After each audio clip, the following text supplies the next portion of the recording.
बलौदाबाजार हिंसा के मामला में पूर्व मुख्यमंत्री भूपेश बघेल के कहना है कि कलेक्टर और एसपी की भूमिका के भी जांच होना चाहिए कि इनकी राज्य सरकार दुर्भावना लेकर हवे कार्यवाही।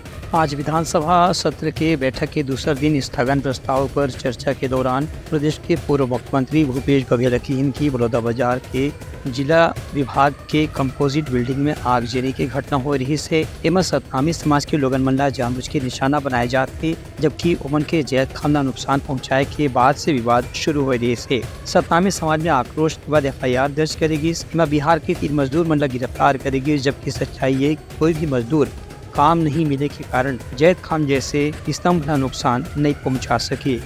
एक घटना के CBI जांच की मांग करेगी रही से। देखिए, बहुत गंभीर मामला है। पूरे प्रदेश में देश में पहली बार हुआ है कि कलेक्टर और SP कंपोजिट बिल्डिंग है उसको क्षतिग्रस्त करके आग में झोंक दिया गया हो।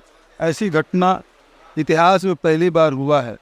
और ये मात्र यदि सतनामी समाज की बात ये लोग स्वीकार कर लेते, जो जोड़ा जैद खान को जो क्षति पहुँचाया गया अमर गुफा में, यदि उनकी बात मान ली जाती, वो CBI जांच की मांग ही कर रहे थे। यदि मांग कर लेती तो बात समाप्त हो जाती, इतनी बड़ी घटना नहीं होती। और उसके लिए जिम्मेदार है तो भारतीय जनता पार्टी की विष्णुदेव साय सरकार है।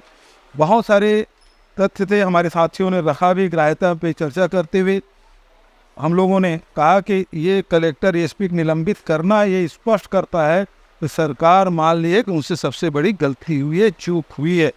ये विष्णुदेव साय सरकार के सुशासन पर एक काला धब्बा है। उनका कहना है कि राज्य सरकार ये मामला में भी केवल राजनीति गरज है और समाज अलग अलग विभाजित करे के प्रयास करे थे। ब्यूरो रिपोर्ट उदलंघा न्यूज।